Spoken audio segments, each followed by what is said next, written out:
Good morning sir. Good morning. Sir पिछले कई महीनों से मैं आपके जो डेली वायरल मैसेजेस हैं उनका फॉलोअर रहा हूँ और पढ़ते आ रहा हूँ। मैं इससे पहले कि आगे बढ़ूँ, मैं ये बता देना चाहता हूँ सर कि पिछले लगभग 10-15 सालों से आपके इस टाइप के 4-6-8 लाइन के मैसेजेस वायरल होते रहे हैं फेसबुक और अन्य सोशल मीडिया के माध्यम से, जिसमें गहरे राज छुपे होते हैं।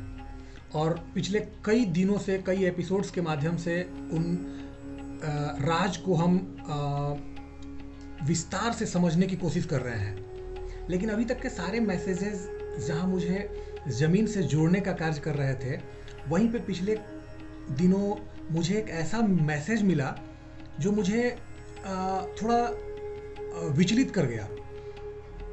विचलित इसलिए कर गया कि जो थोड़ा लीक से हट करके है, क्योंकि आपके सारे मैसेज ज़मीन से जोड़ने का जो कार्य कर रहे थे, वहाँ यहाँ मुझे डिजिटल लाइफ को जानने के लिए आप प्रेरित कर रहे हैं लोगों को।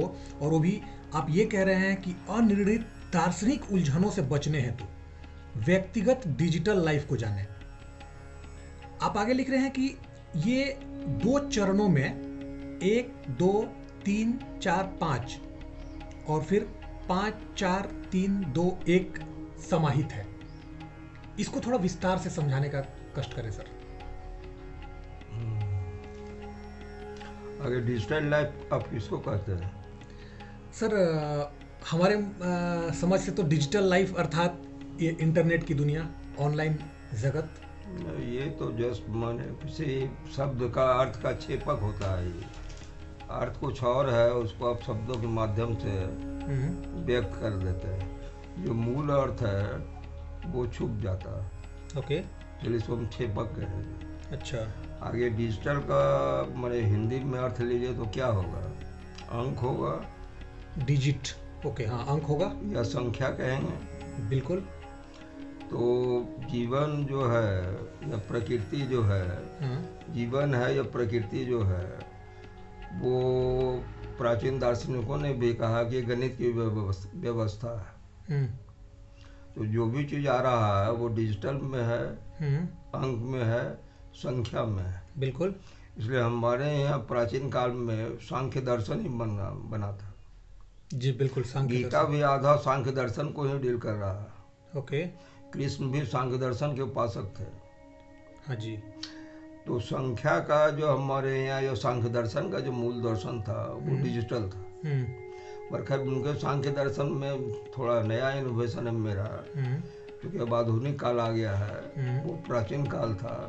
बहुत से अब जो सुविधाएं आ गई हैं वो प्राचीन काल में नहीं थी। अब जो ज्ञान विचार से जो विस्तार हुआ है, वो विस्तार का बहुत बड़ा आकार आ गया है, जिससे हम पूरा गगन को, पूरा अंतरिक्ष को समाहित कर रहे हैं। वही विचार जो सूक्ष्म रूप में है वो उसका विस्तार आ गया। अच्छा। अब अंक के रूप में लीजिए, अभी तो जो भी दर्शन बना है, चाहे वो भारत का हो या विदेश का हो, पाश्चात्य दर्शन हो, पूर्व दर्शन हो, सब हमने एक शंका छोड़ रखा है कि सही लाइफ क्या है। किसी ने ईश्वर को माना है, किसी ने ईश्वर को नहीं माना है। किसी ने जीवन को क्षण भंगुर कहा, किसी ने जीवन को अंत कहा है, किसी ने जीवन को ही शाश्वत कहा है। और जीवन शाश्वत हो ही रहा है। अच्छा, सबसे बड़ा ये है कि माने हम आविष्कार जो करते हैं या खोज करते हैं, किसके लिए करते हैं? एक भय के लिए करते हैं, भय से निवारण हो। बिल्कुल। भूख लगी है तो भूख का निवारण हो। तो सबसे बड़ा है कि जीवन में जब से जन्म लेते हैं तब से एक भय आ जाता है। वो भय तत्कालीन या परिवेश के अनुसार से घटते बढ़ते रहता है। जैसे बच्चों को भय है इम्तहान में फेल होने का, युवाओं को भय है अच्छी सर्विस प्राप्त करने का, बुजुर्ग जब हो गए तो भय आ गया मृत्यु का। तो ये भय जो है जब से आप जन्म लिए हैं तब से भय होते चला जा रहा है। भय के रूप अनेक हैं। उस भय को छुड़ाने के लिए हमने नशा का सेवन किया, बिल्कुल, किताब का सेवन किया, दर्शन का सेवन किया, नृत्य, डांस, कला जितने भी आए हैं सब भय निवारण थे। अपने को भूलने का हम कोशिश की। उस भय को भूलने में हम अपने आप को भूलते चले गए। और आज तक के जितने भी दार्शनिक हुए हैं, किसी ने डिजिटल शेप नहीं दिया जीवन का कि ये जीवन है, ये जीवन होना चाहिए। ओके। अच्छा, जीवन करोड़ों में है, अरबों में है, तो आपका जीवन तो एक है ना, तो वो एक डिजिट में आ गया। बिल्कुल। एक जीवन एक डिजिट में आ गया, आपका जीवन एक डिजिट में है। वो जीवन सिर्फ आपके पास है, आपके पिता के पास नहीं है वो जीवन, माँ के पास नहीं है, पत्नी के पास नहीं है, पुत्र में वो जीवन नहीं होगा जो जीवन आपके पास है। बिल्कुल। तो सबसे पहले जो आपका जीवन वो एक खास हुआ माने अभूतपूर्व हो गया। वो जीवन फिर आने वाले नहीं है, न कभी आई थी न होगी, हुई होगी। बिल्कुल। तो वो जो इतना बड़ा अभूतपूर्व जो जीवन हमारे पास आया है, उसको सिर्फ क्या हम किसी एक डॉगमा में ले लेते हैं, एक मत, हम हिंदू बन गए, हम मुसलमान बन गए, हम क्रिश्चियन बन गए, हम सत्संगी बन गए, उसमें अब एक मत में आकर के अपने को डिमार्केटेड कर दिया। ओके। आप क्योंकि हिंदू घर में पैदा हुए इसलिए आप हिंदू बने हुए हैं, आप क्रिश्चियन के घर में पैदा हुए इसलिए आप क्रिश्चियन बने हुए हैं। अब इसको आप तोड़ नहीं पा रहे हैं। युग इतना विकासवाद हो गया, इतना विचार का विस्तार इतना बड़ा हो गया कि हम एटम को समझ गए, चांद की दुनिया पर चले गए, और अभी तक उस मत में भी तब उलझो, जहाँ बात आएगी तो हिंदुइज्म की बात आ जाएगी कि आगे हम हिंदू हैं तब वही कुछ समझेंगे, जहाँ आए तो क्रिश्चियनिटी की बात आ गई कि आगे हम उसको तब हम समझेंगे। जीवन न हिंदू है, न क्रिश्चियन है, न मुस्लिम है, जीवन जीवन है, जिसका कोशिकाओं से संबंध है, जेनेटिक्स से संबंध है, फेनेटिक्स से संबंध है। बिल्कुल। उसका कोई संबंध नहीं है किसी अलौकिक दुनिया से। आपको भूख लगेगी तो कोई अलौकिक दुनिया भूख संबंध नहीं कर सकता है। बिल्कुल। पृथ्वी का यहाँ ना आपको चाहिए। तो ये सब चीज डिजिटल आ गया। डिजिटल के माने जो प्रारूप हमारे सामने है, जिसको हम ले सकते हैं और जो हमें समाहित हो सकता है, वो सभी डिजिटल हो गया।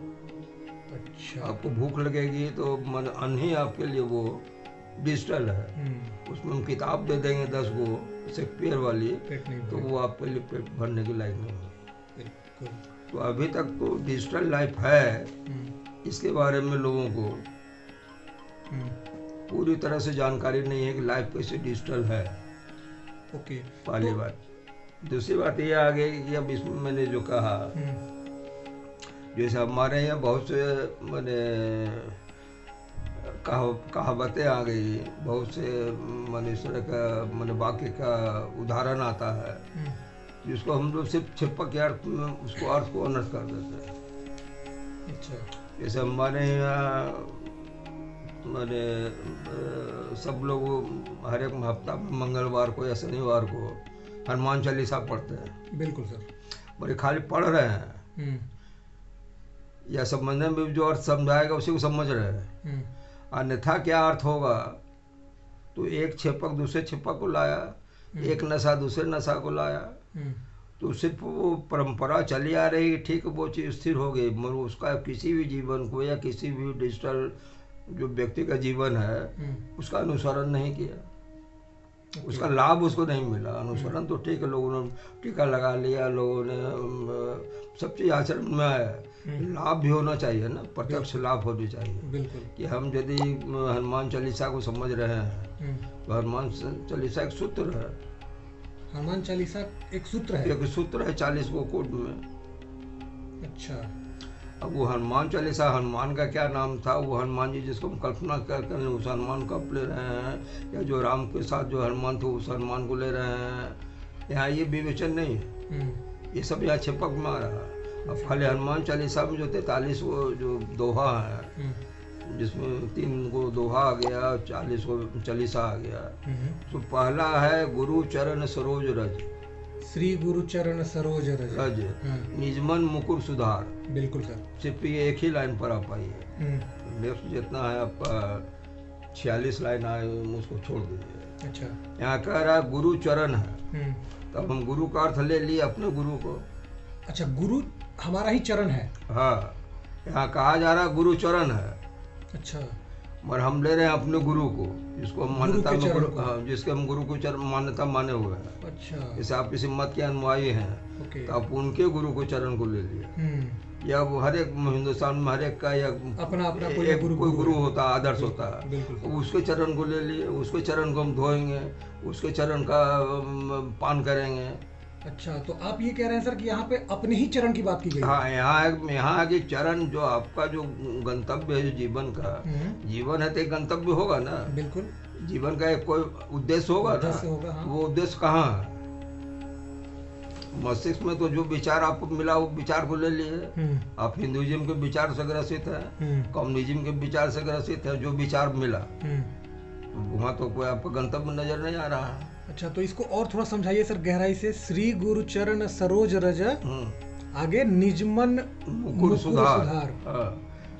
आगे अब यहीं पर इसी से समझ आइएगा। हाँ। मेरा कहना है कि अभी जो भी आप हैं, जो समाज ने परिक्षेपित किया, परिवार ने परिक्षेपित किया, माहौल ने परिक्षेपित किया या संसार ने परिक्षेपित किया, उसको विचार के रूप में आप ग्रहण कर लिए। ओके, हाँ, उसी को अपना विचार बना लिया। विचार बना लिया, बिल्कुल। और उसी विचार में आपका विस्तार हो रहा है, माने जीवन जा रहा है। बिल्कुल सर, हाँ। मेरा ऐसे अलग ही है। मेरा कहना है कि आपका जीवन ठीक है, आपका विचार कम्युनिज्म का आ गया मान लिए, आपका विचार हिंदुइज्म का आ गया मान लिए, आपका विचार क्रिश्चियनिटी की मान लिए, और ये विचार है सो आपका जीवन नहीं है। बिल्कुल, लेकिन ये आपका विचार है। बिल्कुल, ये विचार है, लेकिन हमने उसी विचार को अपना जीवन बना लिया, जीवन बना लिया। मेरा कहना है कि आपने ठीक है जो विचार लिया उसके लिए आप स्वतंत्र है।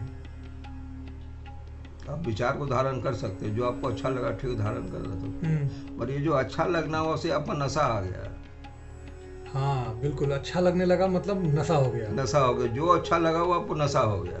लड्डू अच्छा लग रहा है, नशा है, नशा हो गया। बिल्कुल, किताब पढ़ने की है तो नशा है, तो नशा है। दान देने का है तो नशा है। लेकिन अच्छा नशा तो यहाँ अच्छाई बुराई का सवाल नहीं है।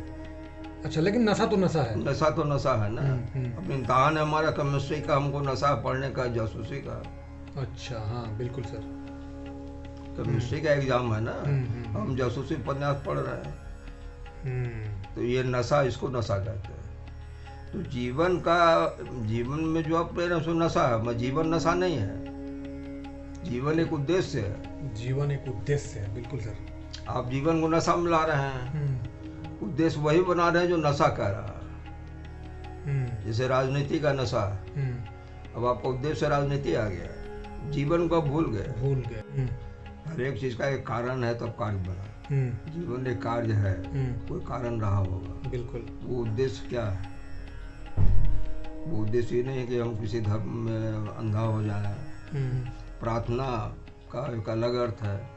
प्रार्थना किए हुए चले जा रहे हैं, कोई रिजल्ट नहीं आ रहा। तो जीवन जो छोटा सा क्वांटम है, आयाम है, वो आयाम तो आपका खो रहा है। तो मेरा ये है कि ठीक है, आप जो है वो जब तक नहीं समझिएगा, जब तक जीवन को डिजिटल नहीं समझिएगा। ओके, डिजिटल एक खास चीज है, एक उद्देश्य है, वो डिजिट में आ गया। हमको भाषा पढ़ने में समय लगता है, डिजिट समझने में समय नहीं लगता है। बिल्कुल, हम 44 अंक बहुत जल्दी पकड़ के समझ जाते हैं, 44 प्रकार समझने में टाइम लग जाता है। तो आपका आगे जीवन है सो डिजिटल है। अब डिजिटल जीवन कहाँ से शुरू हुआ? तो आप देखिए, जैसे आपको 20 उंगलियां हैं, 20 उंगलियां डिजिटल हो गया। 20 उंगलियां डिजिटल हो गया, बीच में आ गया ना। वो फिक्स उंगली फिक्स है, नहीं कैसे नहीं होगा। बिल्कुल, हाँ, उंगली जो है आपका फिक्स है ना, तो वो डिजिटल में आ गया। अभी 20 उंगली का रहस्य क्या है? क्या 20 उंगली में हर एक में अलग अलग आपके पोरोस्कोपी बने हुए हैं, चित्र बने हुए हैं। हाँ जी बिल्कुल, जो हम बात कर पिछले कई एपिसोड्स के माध्यम से बात किए हुए हैं। हाँ। कि 20 उंगलियों के जो पोर्स हैं, उसमें हमारे पूरा जीवन का आधार और रहस्य छुपा हुआ है। हाँ, तब पूरा जीवन का आधार रहस्य, जीवन की धारा छुपी हुई है। बिल्कुल। तो उसको अगर जब तक समझिएगा नहीं, तब तक जीवन को कैसे समझिएगा? तो जीवन तो डिजिटल उसमें है। तो इसीलिए हमने आगे चरण को लिया है। हर एक आदमी का चरण है सो गंतव्य रखे हुए है। हाथ है सो करेगा, चरण है सो गंतव्य में है, गति करेगा।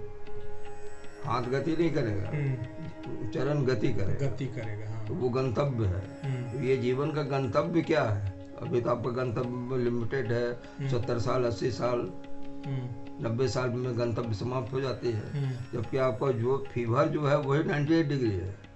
जिसके अंदर आप रन कर रहे हैं, रन कर रहे हैं, और आप उसके अंदर ही मर जा रहे हैं। अभी तो आप 98 भी नहीं पार करते हैं स्वस्थ होकर के, उसके पहले ही गुजर जाते हैं। अच्छा, 98 तो ऐसे भी मानक है आपका, 98 डिग्री है तो 98 वर्ष तक आप स्वस्थ रह सकते हैं। अच्छा, 98 डिग्री मतलब ये बता रहा है कि वहाँ तक आप स्वस्थ रह 90 डिग्री आपका कोटा है, 98 डिग्री, हाँ, वहाँ तक तो आपको स्वस्थ रहना ही वहाँ चाहिए। तक तो आपको रहना ही है। लेकिन हम जीवन को ही नहीं जान रहे हैं, डिजिटल को ही नहीं समझ रहे हैं, इसलिए हम वहाँ तक भी नहीं पहुँच तो वहाँ तक भी नहीं पहुँचते हैं। एक आध को पहुँचते भी हैं तो वो नासमझ होकर पहुँचते हैं। बड़ी खराब समय गुजार के, इसलिए कि उन्होंने जीवन को नहीं समझा। बिल्कुल सर। मेरा यही आग्रह भी है, या मेरा यही शुरू से ये है कि आप आगे जीवन, व्यक्तिगत जीवन को समझिए। सामूहिक जीवन से आपका कोई संबंध नहीं, समूह में आप रहिए, लेकिन व्यक्तिगत जीवन, और आपका जीवन व्यक्तिगत है, व्यक्तिगत जीवन में आइए, क्योंकि आपका स्वभाव अलग है, स्वाद अलग है, सब चीज अलग है। बिल्कुल सर। उस जो अलग है वो आपका डिजिटल आ गया, आप उस पर आइए। ओके। अब जैसे मैंने अपने चरण की बात उठाई, एक गीत भी आपने सुना होगा मोहम्मद रफ़ी का। कौन सा गीत सर? गीत है 100 बार जन्म लेंगे 100 बार फना होंगे। कदमों के निशा खुद ही मंजिल का पता होंगे, 100 बार जन्म लेंगे 100 बार फना होंगे। जी सर, उस्तादों के उस्ताद फिल्म का ये गाना हाँ, है। ये गीत है 100 बार जन्म लेंगे 100 बार फना लेंगे, तो वही हो रहा है। अब 100 बार जन्म ले रहे हैं, 100 बार फना हो रहे हैं, मगर क्यों हो रहे हैं? क्योंकि उसमें एक लाइन है कि कदमों के निशान खुद ही मंजिल का पता होंगे। लगी, ये गीत है, आधुनिक युग का गीत है, और ये अनंत काल से जब से आपको चरण का समझ नहीं हुआ या नहीं हुआ, तब तो चरण तो आपके साथ है ही। तो चरण की जो समझ जो थी, वो चरण खुद संकेतिक है। वो कह रहा है कि 1 2 3 4 5 में सेंडिंग है, चढ़ाव है, फिर 5 4 3 2 1 में ढलान है। तो चढ़ाव में अब जब आप आ जाते हैं तो मान 1 2 3 4 5 आया, तो 5 और फिर दूसरा 5 आ गया, दूसरे का ढलान में आ गया, तो 55 बरस तक आप जवानी में है। यौवन कहते हैं 54 वर्ष को, यौवन कहते हैं 54 वर्ष को, या हम 16 साल में ही यौवन कहने लगते हैं। शुरुआत होती है। ओके। 54 साल तक आपका, 16 से लेके 54 साल तक यौवन जो है, ओके, वो आपका शीर्ष पर रहता है।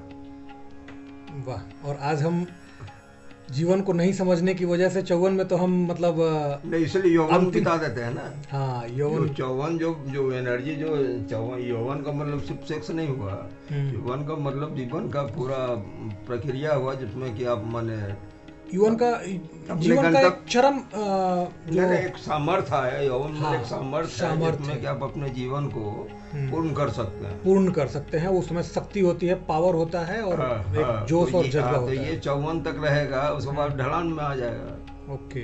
ढलान में फिर 5 4 आ गए, फिर 3 2 1 में आगे मृत्यु हो गई। अब मृत्यु भी होगी, ढलान है, ढलान में कभी भी आदमी अचानक गिर सकता है। बिल्कुल। ढलान का तो कोई ये नहीं है। चढ़ान में ठीक है कि आप शर्म से चढ़, ढलान में जरा सा पैर फिसला तो नीचे आप कहीं से कहीं आ जाइएगा। बिल्कुल। तो अब ढलान जो 54 साल का हुआ यौवन, बीच में कभी भी कोई किसी बीमारी से मर गया, किसी एक्सीडेंट से मर गया, किसी दुर्घटना से मर गया, किसी कॉन्स्पिरेसी से मर गया, क्योंकि वो ढलान में आ रहा। ऐसे जीवन का खुद सामर्थ्य कह रहा है कि आपको 98 डिग्री तक, 98 वर्ष तक आप स्वस्थ होकर के रह सकते हैं। वाह सर, तो आपने आज प्राचीनता से लेकर आधुनिकता तक, अर्थात श्री गुरु चरण सरोज रज से लेकर के मोहम्मद रफ़ी के गाए हुए उस्तादों के उस्ताद के इस गाने से लेकर के जीवन के रहस्य को समझाने का कार्य किया है। इसके लिए आपका बहुत बहुत धन्यवाद, शुक्रिया। मिलते हैं अगले एपिसोड में।